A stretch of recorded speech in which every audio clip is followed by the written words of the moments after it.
அவரை கலைஞர் என்பேனா, கலைஞன் என்பேனா, இல்லை திராவிட முன்னேற்ற கழகத்தின் கடவுள் என்பேனா? கை தட்டினவங்களுக்குலாம் நான் எந்த பாவமும் செய்யலையே. உங்களுக்கு என்ன பண்ணேன்? ரொம்ப கை தட்டினீங்கன்னா மேக்கப் இல்லாம 4 போட்டோ வச்சிருக்கேன், கொடுத்து விட்டுருவேன். ஏன் சார் அரெஸ்ட் பண்ணீங்க? மேடம் உங்க வீட்டுக்காரர் பண்ணது சட்டப்படி தப்புன்னாரு. அப்படியே சார் சட்டப்படி தப்பு பண்ணாருன்னு. சட்டப்படி சந்தன கட்டையை கடத்துறது தப்பு, வண்டியில கடத்திட்டு போறாரு மேடம். நீ சந்தன கட்டையா? கறிக்கட்டா? இங்க பாரு, இந்த மாதிரி காமெடி எல்லாம் நீ வேலை சரி அந்த பக்கமே போச்சுட்டு வந்துரு. மேடம் இப்போ உங்க வீட்டுக்காரர் சட்டப்படி தப்பு பண்ணிட்டாரு மேடம். என்ன தப்பு? இப்ப என்ன சார் சட்டப்படி தப்பு பண்ணாரு மேடம்? சட்டப்படி வீட்டுல மயில் வளர்க்கிறது தப்பு மேடம். பாத்தியாடா கிளவிக்கு கொடுத்த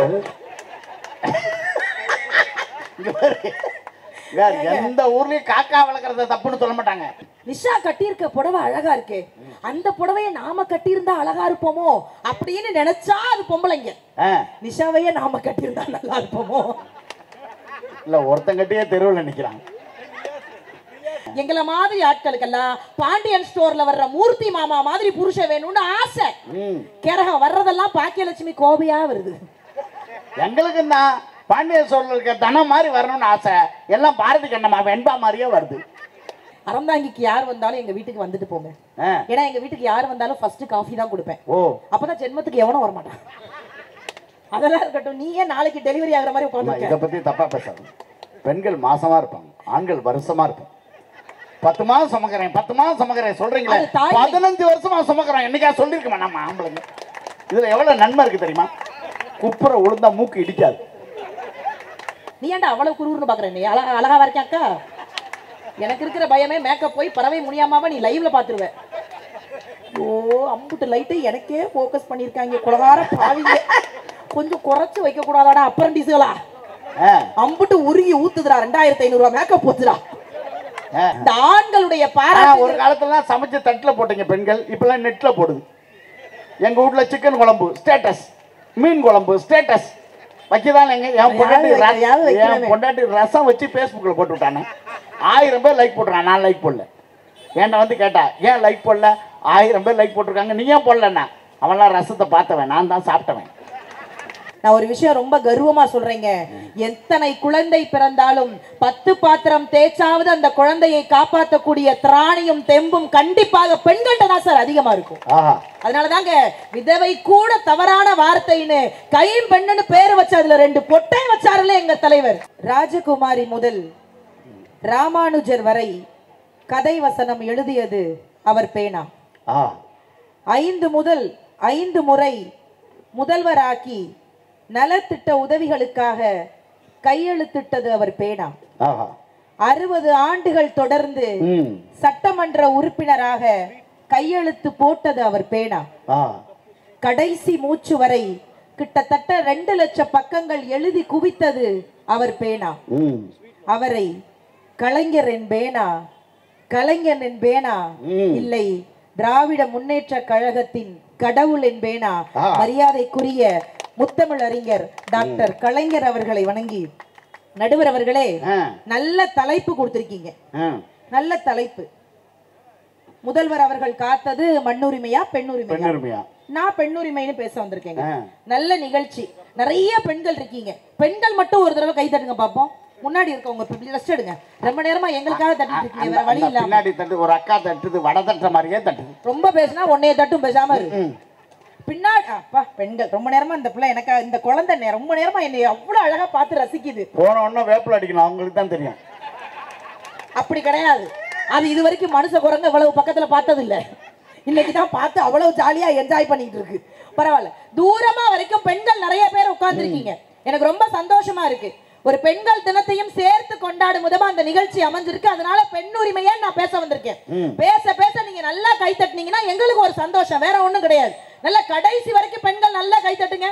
கேக்குதா? முதல்ல நான் பேசுறது அங்க ஒரு கிளவி கேட்கல போடிங்கு, அப்ப நான் பேசுவேன். நல்லா பாரு, உன் கிளாஸ்மேட் வரையே இருக்கு.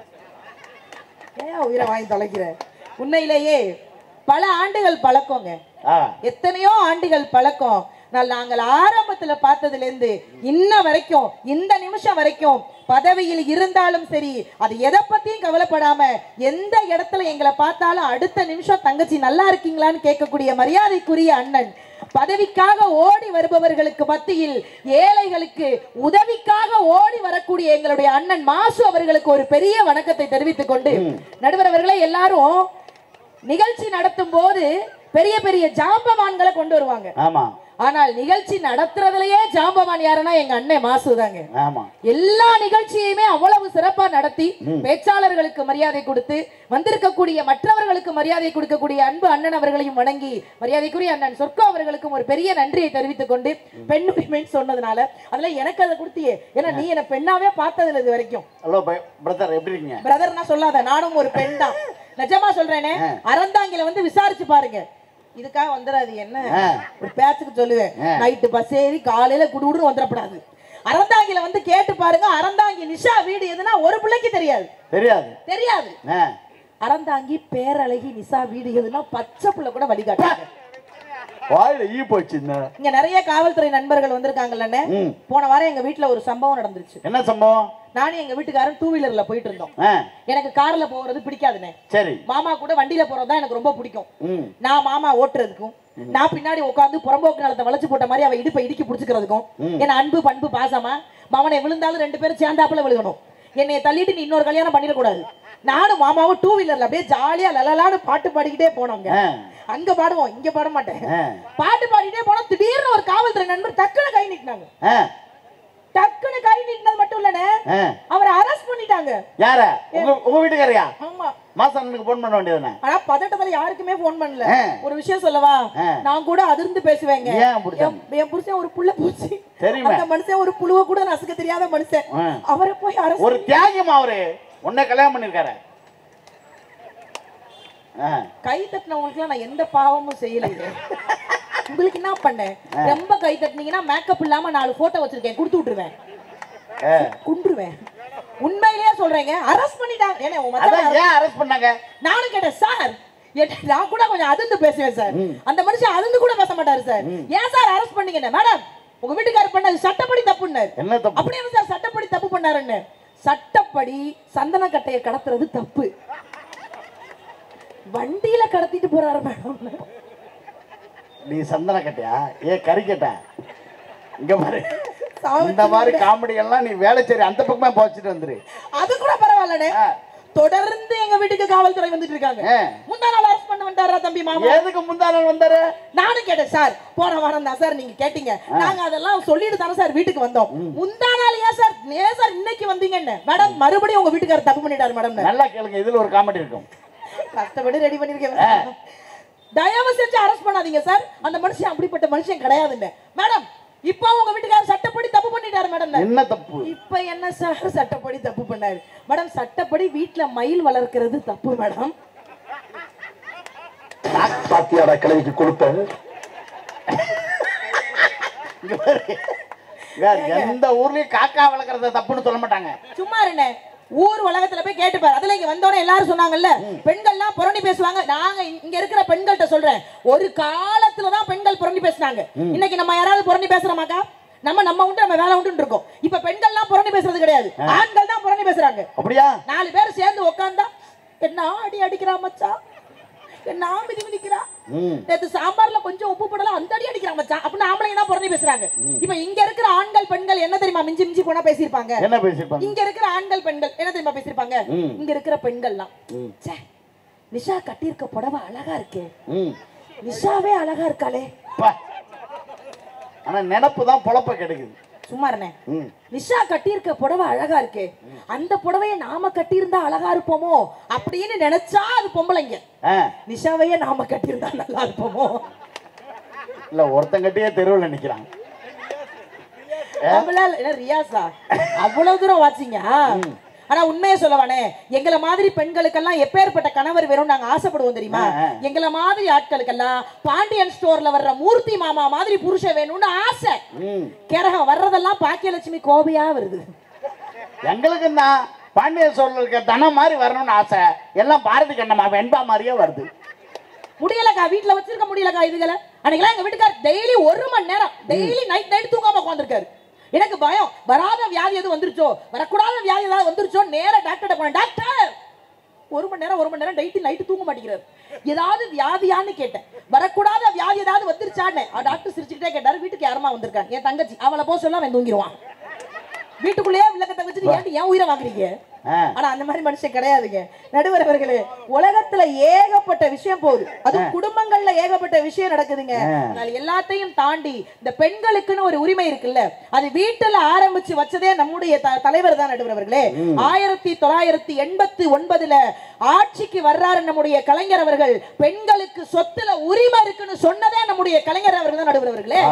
பெண்கள் பாத்திரம் துலக்குவதற்கு மட்டுமல்ல, பத்திரத்தில் கையெழுத்து போடுவதற்கும் பெண்களுக்கு உரிமை உண்டு சொன்னவர் நம்முடைய தலைவர் இல்லையா? அந்த வழியில வந்ததனாலதான் நம்முடைய தங்க முதல்வர் அவர்கள் இன்றைக்கும் பெண்களுக்கு மாதம் 1000 ரூபாய் உதவி தொகை அல்ல, அது உங்கள் அண்ணன் உங்களுக்கு கொடுக்கும் உரிமை தொகைன்னு சொன்னார் இல்ல, அங்க நிக்கிறாரு நடுவர்களே. பெண்களுக்கான உரிமையை மீட்டெடுப்பதற்கு இதை விட வேற என்னங்க வேணும்? பெரியார் பேசினாருங்க, அண்ணா ஆசைப்பட்டார், கலைஞர் அவர்கள் பல கனவு கண்டார், நம்முடைய முதல்வர் அவர்கள் தான் அதை கொஞ்சம் கொஞ்சமாக நிறைவேற்றி கொண்டிருக்கிறார். அதான் சத்தியமான உண்மைங்க. அதுலயும் இங்க நிறைய விஷயங்கள் பேசிட்டு போனாங்கல்ல, இல்ல நாளான எங்க வீட்டுல எந்த வேலையும் சத்தியமா இது வரைக்கும் செஞ்சதே இல்ல. அப்படியா? நான்லாம் எங்க அப்பாவோட செல்ல பிள்ளை, டாடி லிட்டில் பிரின்சஸ். ஓ, சமையல் கட்டு கூட பக்கம் போனதுலனே தெரியுமா? தெரியுமா? அடுப்பு பட்டு பிள்ளை கருத்துருமே எங்க அப்பா அடுப்படி பக்கம் அனுப்பாம இருக்கு. இதுக்கு மேல கருக்கு என்ன இருக்கு அதுல? அப்படி பேசாத கருவண்டு, ரொம்ப அழகு. ஆனா உண்மையிலே சொல்றேங்க. ஆனாலும் நான் தெரியாம கேக்குறேன், நான் இங்க இருக்கிற ஆண்கள்ட்ட சும்மா கேக்குறேன், சச்சின் சொல்லு, யாரெல்லாம் உங்க மனைவி சமையல சும்மா ஒரு நாளாவது பாராட்டி இருக்கீங்க? சும்மா நல்லா இருக்கு இல்லையா? எங்க கோயில் கோயிலா போய் பிச்சை அடிப்பீங்க? பாராட்டம்.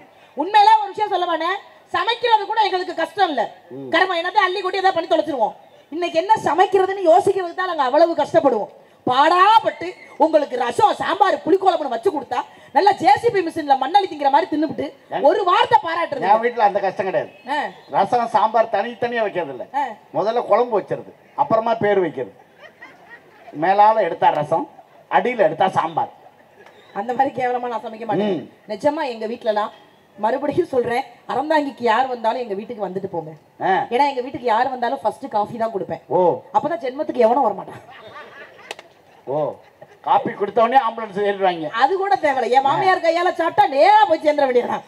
ஆனா உண்மையிலே சொல்றேங்க, வாழ்க்கையில சமயக்கட்டோட முடிஞ்சிரும் பெண்களுடைய நிலைமை நினைச்சுக்கிட்டு இருந்தாங்கல்ல. ஆனால் இன்றைக்கு பெண்கள் படிக்கணும், பெண்களுக்கும் அறிவு வளரணும். பெண்கள் எப்படி படிக்க போவாங்க, என்ன வச்சு அவங்க படிக்க போவாங்க, பிளஸ் 2 முடிச்சோன்னா எப்படி போவாங்கன்னு யோசிச்சுட்டு இருக்கும் போது உங்களுடைய ஏழ்மை ஒரு பெரிய விஷயம் கிடையாது. நீங்க 3 வருஷம் படிக்க வச்சாலும் சரி, 5 வருஷம் படிக்க வச்சாலும் சரி, உங்களுடைய பெண் பிள்ளைகளுக்கு மாதம் 1000 ரூபாய் ஒரு தகப்பன் ஸ்தானத்திலிருந்து வழங்க வேண்டும். பெண்களுடைய படிப்புக்கு முக்கியத்துவம் கொடுத்தாருல்ல. ஏன் கல்யாணம் பண்ணா எங்களுக்கு 1000 ரூபாய் கொடுக்க தெரியாதா? கல்யாணம் பண்ணாலாம் கிடையாது, பெண்கள் படிக்கணுங்க. இங்க இருக்கக்கூடிய நிறைய தாய்மார்கள் இருக்கீங்க, இந்த பட்டிமன்றத்துக்கு வந்தா ஏதாவது ஒரு விஷயம் உங்களுக்கு காதுக்கு போய் ஏதோ ஒரு விஷயம் மனசுல பதியணுங்கிறதுக்காக தான் இந்த பட்டிமன்றத்தை ஏற்பாடு பண்ணிருக்காங்க. தயவு செய்து உங்க பெண் பிள்ளைகளை படிக்க வைங்க. என்ன பாடுபட்டாலும் உங்க பெண் பிள்ளைகளை படிக்க வைங்க. நடுவர்களே, ஒரு குறள் நம்ம எல்லா பட்டிமன்றங்களையுமே அழகா சொல்லிக்கிட்டே இருப்போம். வள்ளுவன் ரொம்ப அழகா சொன்னா, கற்க கசடர கற்பவை கற்ற பின் நிற்க அதற்கு தகன். நான் வள்ளுவன். இந்த குறள்ல ஒரு சிறப்பு இருக்குங்க, எந்த இடத்துலயுமே துணை கால் வரவே வராது. ஏன் தெரியுமா வள்ளுவர் துணை கால் இல்லாம வச்சாரு? கல்விங்கிற ஒரு விஷயம் உங்ககிட்ட இருந்தா எவனுடைய துணையும் இல்லாமல் நீங்க தனியா வாழலாம். அந்த ஒரு காரணத்துக்காக தாங்க அந்த குறள் கொடுத்தாரு. தயவு செய்து பெண் பிள்ளைகளை படிக்க வைங்க, அப்பதான் அவங்களுக்கு நிறைய விஷயம். உண்மையாவே நிஷா, வடக்கு அதாவது கன்னியாகுமரியில கொண்டு போய் வள்ளுவர் சிலையை வச்சார் தலைவர். அப்ப எல்லாரும் கேள்வி கேட்டாங்க, ஏன் திருச்சியில வைக்க கூடாதா, மதுரையில வைக்க கூடாதா, கோவையில வைக்க கூடாதுன்னு. அதுக்கு தலைவர் கலைஞர் ரொம்ப அழகா பதில் சொன்னார். வடக்கே ஒரு இமயமலை இருக்கிறது, தெற்கே ஒரு இமயத்தை வைக்க வேண்டும் என்று நினைத்தோம், வள்ளுவனை கொண்டு போய் கன்னியாகுமரியில் வைத்தோம்னு சொன்னார். அப்படிப்பட்டவர் இல்லையா? ஆமாண்ணே. இன்னைக்கு மாதம் தோறும் படிக்கிற பிள்ளைங்களுக்கு 1000 ரூபாய் ஏதோ ஒரு ஊக்கத்தொகையா இருக்கும்ல, ஏதோ ஒரு செலவாகும்ல, பிள்ளைங்களுக்கு படிப்புக்கு ஊக்கத்தொகையா இருக்கும்ல, அதை நம்பிதான் நாங்களும் இன்னைக்கு எத்தனையோ பிள்ளைகள் அதை வாழ்ந்துகிட்டு இருக்காங்க. ஆனா நடுவர் அவர்களே, இந்த சமையல்னு ஒரு விஷயம் சொன்னேன் இல்லண்ணே, நிஜமாவே நான் சூப்பரா சமைப்பேனே. அண்ணே, உன் தங்கச்சி அப்படி சந்தேகப்படாது, அதெல்லாம் இருக்கட்டும். நீ ஏன் நாளைக்கு டெலிவரி ஆகுற மாதிரி உட்கார்ந்து இதை பத்தி தப்பா பேசாது. பெண்கள் மாசமா இருப்பாங்க, ஆண்கள் வருஷமா இருப்பாங்க. 10 மாதம் சுமக்கிறேன் 10 மாதம் சுமக்கிறேன் சொல்றீங்களா? 15 வருஷமா சுமக்கிறோம். என்னைக்கா சொல்லிருக்கோமா நம்ம ஆம்பளைங்க? இதுல எவ்வளவு நன்மை இருக்கு தெரியுமா? குப்புற உளுந்தா மூக்கு இடிக்காது. என் பிள்ளைலாம் இப்படி ஏறி இப்படி சறக்கும், ஏத்தலக்கா இறக்கலக்கா. இதுல எவ்வளவு நன்மை இருக்குன்னு தெரியாது. அப்படிலாம் பேச உண்மையிலே ஆண்களுக்கு ரொம்ப நாளா இந்த தொப்பை வந்ததுக்கு காரணமே எனக்கு தெரியாம இருந்துச்சுங்க. இந்த கொரோனா டைம்ல தான் கண்டுபிடிச்சேன் தம்பி. ஐயா கொரோனா எல்லாருக்குமே ஒர்க் ஃப்ரம் ஹோம்ங்க, எல்லாம் வீட்டுல கிடந்தாங்க. என் புருஷெல்லாம் வீட்லயே தான் ஒரு வாரம் தான் கிடந்தாப்புல. அதுக்கப்புறம் அவர் அரசு அதிகாரியா இருக்காங்க, டிரான்ஸ்போர்ட்டுக்கு அனுப்பிச்சு விட்டாங்க வேலை இருக்குன்னு. உண்மையா சொல்லணும்னா ஒரு நாளைக்கு எத்தனை தடவை சாப்பிடுவீங்க தம்பி? நீ தானே சாப்பிடுவேன், நீ ஏன்டா அவ்வளவு குருன்னு பாக்குறேன்? நீ அழகா வரைக்கும் அக்கா. எனக்கு இருக்கிற பயமே மேக்கப் போய் பறவை முடியாம நீ லைவ்ல பாத்துருவேன். ஓ அம்புட்டு லைட்டு எனக்கே போக்கஸ் பண்ணிருக்காங்க குலகார பாவிங்க. கொஞ்சம் குறைச்சு வைக்க கூடாதாடா அப்ரண்டிஸ்களா? அம்புட்டு உருகி ஊத்துதுடா, 2500 ரூபாய் மேக்கப் போச்சுடா. அண்ணே கொராட்டை நீ எத்தனை ஒரு நாளைக்கு எத்தனை வாட்டி? 3 வேளை தான் மனுஷங்க சாப்பிடுவாங்க. அப்படி பேசாத, என் புருஷனை பத்தி பேசுறேன். ஒரு நாளைக்கு 3 வேளை, அட்லீஸ்ட் ஒரு 4 வேளை சாப்பிடலாங்க. சத்தியமா சொல்றேனே, ஒரு நாளைக்கு 10 வேளை திம்பாருன்னு அன்னைக்கு தான் நான் பார்த்தேன். காலையில இருந்து திங்க ஆரம்பிச்சாருங்க. காலையில இன்கமிங், சாயந்தரம் அவுட் கோயிங். அவரு பாட்டு தின்னாரு. அப்பதாங்க கண்டுபிடிச்சேன், குப்பையில போடுறதெல்லாம் இருந்தாலும் தொப்பையில போட்டுதாயா தொப்பையே வந்துச்சுன்னு கண்டுபிடிச்சேன். இவ்வளவு சாப்பிடுறீங்கல்ல, நான் நல்லா சாப்பிடுவேன், அதே மாதிரி நல்லா சமைப்பேன். இந்த ரம்ஜானுக்கு எங்க வீட்டுல பலகாரம் செய்ய ஆரம்பிச்சோம். நானே செய்யலான்னு முடிவு பண்ணேன். எங்க வீட்டுக்கார சொன்னாரு வேணாண்டி தங்க, வழக்கம் போல கடையிலே வாங்கிக்கலான்னு. நான் சொன்னேன் இல்லங்க நான் சமைக்கிறேன். இல்ல தங்க வேணாம் கடையிலே வாங்கிக்கலான்னு. அதெல்லாம் இல்லங்க நான் செய்யறேன்னு சொல்லிட்டு திருப்பதி லட்டு கூட தோத்து போயிருங்க. அதை விட பெரிய லட்டா செஞ்சேன். எங்க வீட்டுக்காரர் விறுவிறுன்னு ஓடி வந்து ஒரு 10 லட்டா பார்சல் பண்ணாரு. அவங்க குடும்பமே ஒரு துட்டு குடும்பம், அதனாலதான் 10 லட்டா பார்சல் பண்ணாரு. நான் சொன்னேன் ஏன் தங்கம் எல்லா லட்டும் நமக்கு தானே, என் கூட வேலை பாக்குற குமாருக்கு கொடுக்கணும்னாரு. குமாருக்கு நம்ம வீட்டு ஸ்வீட் ரொம்ப பிடிக்குமான்னு. அவன் தீபாவளிக்கு முறுக்கு பலகாரம்லாம் கொடுத்தானா? கொடுத்தான். சாப்பிட்டுட்டு நான் 3 நாள் பாத்ரூம்ல இருந்தானா? இருந்தேன். இந்த லட்டை கொடுத்து அவன் அனுப்பணும்னாரு. எப்படி நான் கஷ்டப்பட்டு நைட்டு பூரா உருண்டு லட்டு போட்டது இவங்களுக்கு தானா? இந்த ஆண்களுடைய பாராட்டு. ஒரு காலத்துல சமைச்ச தட்டுல போட்டீங்க பெண்கள், இப்பெல்லாம் நெட்ல போடுது. எங்க வீட்டுல சிக்கன் குழம்பு ஸ்டேட்டஸ், மீன் குழம்பு ஸ்டேட்டஸ் வைக்கதான். என் பொண்டாட்டி ரசம் வச்சு பேஸ்புக்ல போட்டு விட்டானே, 1000 பேர் லைக் போட்டுருக்கான். நான் லைக் போடல. ஏன்டா வந்து கேட்டா ஏன் லைக் போடல? 1000 பேர் லைக் போட்டிருக்காங்க, நீ ஏன் போடலன்னா? அவன்லாம் ரசத்தை பார்த்தவன், நான் தான் சாப்பிட்டவன். 3 நாள் பிச்சுட்டு போனது எனக்கு தான் தெரியும். பரவாயில்ல. ஆனால் நடுவர் அவர்களே, பெண்களுக்குன்னு வீட்டுக்குள்ள 1000 பிரச்சனை இருக்கு. ஆனால் பெண் உரிமைக்காகவே தான் தலைமை ஏற்ற உடனேயே, தன் முதல்வர் ஆன உடனேயே போட்ட 3 கையெழுத்து என்ன தெரியுமா? அரிசி ரேஷன் கார்டு இருப்பவர்களுக்கு கொரோனா நிவாரண நிதி 2000 ரூபாய் கொடுத்தது நம்முடைய முதல்வர் அவர்களே. குழந்தை இருக்கு, வீட்டுல குழந்தை இருக்குங்கிறதுக்காக ஆவின் பாலுக்கு விலை 3 ரூபாய் குறைத்தது நம்முடைய முதல்வர் அவர்களே. அதை விட இன்னும் ஒரு படி மேல போனோம்னு வச்சுக்கோங்களேன். இப்ப நாமெல்லாம் பஸ்ல போறது இல்ல, நம்ம ஏதோ இந்த தமிழ் போட்ட பிச்சையினால கார்ல எதுலயோ போயிட்டு இருக்கோம். இன்னும் அந்த பேருந்தை பயன்படுத்தி அதனால் பிழைப்பு நடத்தக்கூடிய எத்தனையோ பாட்டிமார்களும் எத்தனையோ அம்மாமார்களும் இருக்கிற ஒரே காரணத்தினால பெண்களுக்கு இலவச பேருந்தை கொடுத்தது நம்முடைய தங்க முதல்வர் அவர்களே. அதெல்லாம் மறக்க முடியுமாங்க? இவ்வளவு பெண்ணுரிமை செஞ்சிருக்காங்க. அதெல்லாம் மாமியார் 3 நாளா சுத்திட்டு இருக்கான். என் மாமியார் வீட்டை விட்டே வெளில போறது இல்ல. உண்மையிலே சொல்லக்கூடாது சொல்ற, கொரோனா தப்பிச்ச ஒரே கிளவி அந்த கிளவி தாங்க. அநியாயம் பண்ணுதுங்க. ஆனா உண்மையை சொல்லணும்னா இந்த வீட்டிலேயே இந்த சரி பங்கு சரி சமம்க்கு நாம பயங்கரமா போராடும். உண்மைதானடா தங்கம்? நான் பெருசா நீ பெருசான்னு பாதி போராடுவாங்க. அதை விட பெரிய விஷயம் என்ன தெரியுமா? பெண்களுக்கு ஒரு சட்டம், ஆண்களுக்கு ஒரு சட்டம்னே நீக்கி வச்சிருக்காங்க. இந்த ஊர்கள்ல மனைவி எல்லாம் தவறிட்டான்னு வச்சுக்கோங்களேன், அந்த ஆணுக்கு உடனே கல்யாணம் பண்ணிடுவாங்க. இல்ல 1 வருஷம் ஆகும். இல்ல 1 வருஷம், அதான் சொல்றேன். உண்மையை சொல்லணும்னா கல்யாணம் பண்ணி அதுக்கு பண்ற அநியாயம். இந்த எங்க ஊர்லாம் கிராமம்க்கா, கிராமத்துல கல்யாணம் பண்ணி கூட்டியாரம் லூசு பையில சும்மாவும் இருக்காதுங்க. கல்யாணம் பண்ணி அந்த புது பொண்டாட்டியை கூட்டிட்டு உள்ள வந்து சரசு, அது லூசு. பொண்டாட்டி போட்டோவை காமிச்சு உங்க அக்காவை தொட்டு கும்பிடுக்கடி, அதுக்கு இருக்கு தொட்டு கும்பிடுவோம். இது உங்க அக்கா விட்டு புடவை, இனிமே ஓ புடவை. இது உங்க அக்கா விட்டு நகை நட்டு, இனி ஓ நகை நட்டு. இது உங்க அக்கா விட்டு புள்ள, இனிமே ஓ புள்ள, நம்ம பிள்ளையாங்க. இதெல்லாம் சொல்றீங்களே, ஒரு உதாரணத்துக்கு நாங்க மறு திருமணம் பண்ணிட்டு வந்து கணவர் போட்டோவை மாட்டி, டே குப்புசாமி பா, இதான் நொன்னே, நொன்னோட தொட்டு கும்பிடுக்கடா, இதான் நொன்னே போட்டா 100 ஆயிரு. அவன் ஒரு வாட்டி தான் போட்டான், நீ ஒரு தடவை பயன்படுத்திக்க. இதான் நொன்னு 2 புள்ள, 2ம் நொன்னே மாதிரியா இருக்கும் முகரக்கட்டை. இனிமே இந்த 2ம் ஒன்னூட்டு. இப்படி எல்லாம் சொன்னா இந்த சமுதாயம் ஏத்துக்குமா நடுவர் அவர்களே? நான் ஒரு விஷயம் ரொம்ப கர்வமா சொல்றேங்க, எத்தனை குழந்தை பிறந்தாலும் 10 பாத்திரம் தேய்ச்சாவது அந்த குழந்தையை காப்பாற்றக்கூடிய திராணியும் தெம்பும் கண்டிப்பாக பெண்கள்கிட்ட தான் சார் அதிகமா இருக்கும்.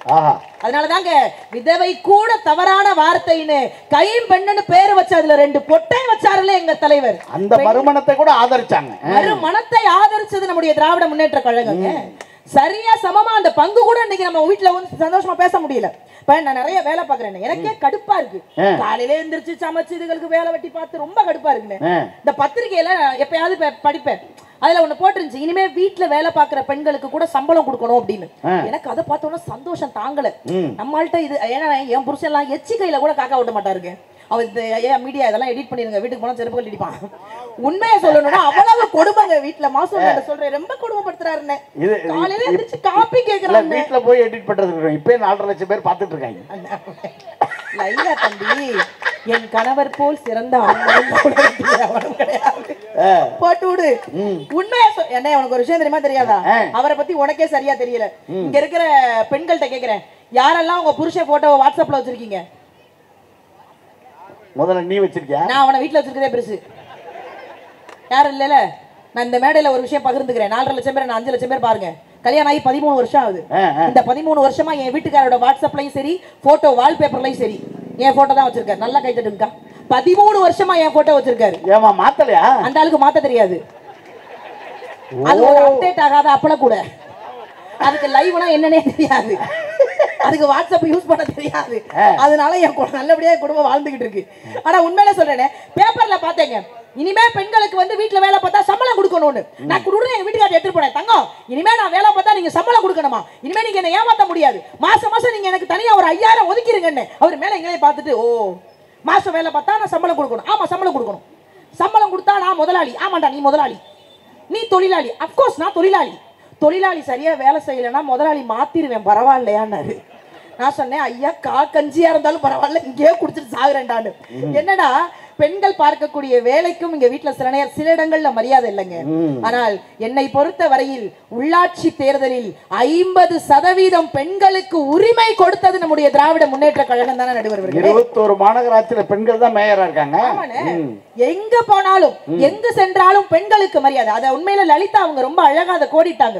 நான் ஜெயிலர் படத்துல நடிக்கிறதுக்கு முன்னாடி இங்க இருக்கக்கூடிய நான் ஒரே ஒரு முறை, நான் எல்லா மேடைகள்லையும் இதை தொடர்ந்து பேசிக்கிட்டு இருக்கேன். அன்பு சகோதரிகளுக்காக அத்துணை பெண்களும் ஒரு தடவை எனக்காக பெண் காவல்துறை அதிகாரிகளுக்கு ஒரு பெரிய கைத்தட்டு கொடுங்க. நான் எல்லா மேடைகள்லயும் இதை பதிவு பண்றேன். எப்ப இருந்து தெரியுமா? நான் அந்த உடை போட்டதுக்கு அப்புறம் சகோதரி சத்தியமா சொல்றேங்க, அவ்வளவு ஒரு கஷ்டம்.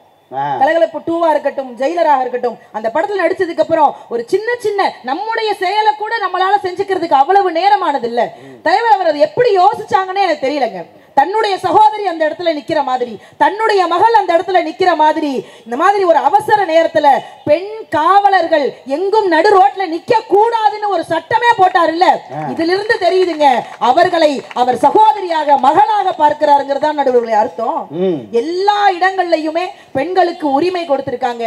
வீட்டிலையும் சரி நாட்டிலையும் சரி பெண்களுக்கு சம உரிமை கொடுத்தது நம்முடைய முதல்வர் அவர்கள்ங்கிற ஒரே காரணத்தினால நடுவர் அவர்களே, தமிழக முதல்வர் அவர்கள் காத்த மண்ணுரிமையாக இருக்கலாம், ஆனால் அதிகப்படியான பெண்ணுரிமை என்று சொல்லி இது பட்டிமன்றத்திற்கு அப்பாற்பட்ட விஷயம். அண்ணன் மாசு அவர்கள் இருப்பதனால் இதை மட்டும் நான் சொல்லிவிட்டு, ஏன்னா நாம் சமூக ஊடகங்கள்ல நிறைய பேசுறோம். அன்பு சகோதரர்கள் கேமராவோட இருக்காங்க, நிறைய பேசுறோம். ஏதோ ஒரு விஷயம் ஏதோ ஒருத்தர் மூலமாக இங்கெங்கோ காதுகளுக்கு போயிருச்சுன்னா அதை விட எங்களுக்கு சந்தோஷம் வேறு எதுவும் கிடையாது. நடுவர் அவர்களே, பெண்களுக்கான பாலியல் பிரச்சனை அதிகப்படியாகி கொண்டே இருக்கிறது. தயவு செய்து, நாங்கள் எல்லாம் பெண் பிள்ளைகளை வைத்திருக்கிறோம். 4 நாட்களாக ஒரு பிள்ளையை காணவில்லை பாண்டிச்சேரியில. இப்பொழுது அந்த பெண்ணுடைய நிலைமை எல்லாருமே பார்த்திருப்போம். தயவு செய்து எங்களுடைய அண்ணனாக மாசு அவர்களை நினைத்து கேட்கிறேன், இந்த வருடம் நம்முடைய ஆட்சியில் ஒரு நாளும் இந்த தவறு நடந்துவிடக் கூடாது. அதற்கான சட்டத்தை தயவு செய்து கடும் தண்டனை சட்டமாக நீங்கள் மாற்றி தர வேண்டும். இதை உங்கள் தங்கையாக கேட்கவில்லை, முதல்வர் அவர்களுடைய தங்கையாகவும் உங்களுடைய தங்கையாகவும் நாங்கள் கேட்கிறோம். பெண்கள் வாழ வேண்டும், பெண்களை வாழ விடுங்கள். அதை விட உச்சக்கட்ட அவமானம் என்ன தெரியுமா? எங்களை எல்லாம் மேடையில் பேசும் பொழுது சமூக ஊடகங்கள் வார்த்தைகள் வழியாக கற்பழிக்கிறார்களா, அவர்களுக்கும் நீங்கள் ஒரு சரியான தண்டனையை வாங்கி தர வேண்டும் என்று சொல்லி இன்னும் தமிழக முதல்வர் அவர்கள் எங்களை போன்ற பெண்களுக்கு நிறைய உரிமை தர வேண்டும் வேண்டும் என்று சொல்லி வருங்காலம் மட்டுமல்ல வாழும் காலம் வரை திராவிட முன்னேற்ற கழகம் தான் என்று சொல்லி வாய்ப்பிற்கு நன்றி கூறி விடைபெறுகிறேன். நன்றி, வணக்கம். கலைஞருடைய எழுதுகோள் வெறும் எழுதுகோள் அல்ல, அது இந்த நாட்டை உழுதகோள், ஏழைகளுக்காக அழுதகோள், என்றைக்குமே எழுச்சியான கோள், எல்லாரையும் எழ வைக்கிற கோள். அப்படி தான் அவர் எழுதினார். உண்மையாக சொல்லப்போனால் கலைஞர் ஐயா அவர்கள் சொல்லும்போது சொல்லுவார், ஒன்று என்னுடைய பேனா, இன்னும் பேனா, இன்னொன்று அவருடைய சென்னா, எப்போதும் என் பின்னால் இருக்கும் அண்ணா, இந்த 3 நா தான் என்னுடைய நான் என்று சொல்லுவார். அப்படிப்பட்ட ரொம்ப அழகாக ரொம்ப வீரியமாக பேசிய அறந்தாங்கி நிஷா அவர்களுக்கு ஒரு பெரிய கைத்தட்டல் கொடுத்து பாராட்டணும். தெற்கு மதுரையின் கற்பு போரிப்பட்டு வென்றதும் பெண்ணானே, அந்த விளையாட்டு சிறுபிள்ளை வீர சிவாஜியானதும் பெண்ணானே, நில்லென்று சொன்னதும் சொல்லென்று சூரியன் நின்றதும் பெண்ணானே, அந்த பாச கைகிறது தாலி கைகிறதை வென்றதும் பெண்ணானே, இந்தியா தங்க பதக்கம் ஜெயிச்சதெல்லாம் பெண்ணானே, இந்தியா தங்க பதக்கம் ஜெயிச்சதெல்லாம் பெண்ணானே, அந்த வழியில் மக அரசான வந்தானே, ஆவதும் பெண்ணானே, மனுஷன் அழிவதும் பெண்ணானே, வாழ்வதும் பெண்ணானே, அவனே காண்பதும் பெண்ணானே. நல்லா பாருங்க, இன்னைக்கு வள்ளுவரையும் வள்ளலாரையும் கூட நம்ம காப்பாற்ற வேண்டிய நிலைமையில் இருக்கோம் இல்லைங்களா? வள்ளலார் கூட என்ன சனாதனத்துக்கு எதிராக பேசிய வள்ளலாரை கூட நம்ம காப்பாற்ற வேண்டிய கட்டாயத்தில் இருக்கிறோம். அதனால் மக்களுடைய என்னைக்குமே பாருங்கள், வள்ளுவர் நெறியிலிருந்து வள்ளலார் நெறி வரை அகிம்சை வழியில் வந்த ஒரு இயக்கம், என்னைக்குமே அறப்போராட்டமான ஒரு இயக்கம், ராபின்சன் பூங்காவில் கொட்டுகின்ற மழையில் ஏற்படுத்தப்பட்ட இயக்கம், நெருப்பாற்றை நீந்து வந்த இயக்கம், என்னைக்குமே திராவிட முன்னேற்ற கழகம் என்பது மார்ச் 1 என்கிற அந்த சூரிய பிரதேசத்தின் நம்முடைய தளபதியினுடைய பிறந்த நாளை கொண்டாடுகிற போது மண்ணுரிமையும் அதில் இருக்கிறது, பெண்ணுரிமையும் அதில் இருக்கிறது. ஏன்னா ரெண்டுக்குமே போராடி இயக்கம் தான் இந்த இயக்கம் என்று சொல்லி அற்புதமாக ரசித்து கேட்ட உங்கள் அத்தனையுடைய திருப்பாதங்களுக்கு நன்றி சொல்லி ஒரே ஒரு வரியில் சொல்லணும்னா, என்னைக்குமே மக்களுக்கான இயக்கமாகத்தான் இந்த இயக்கம் இருந்திருக்கிறது.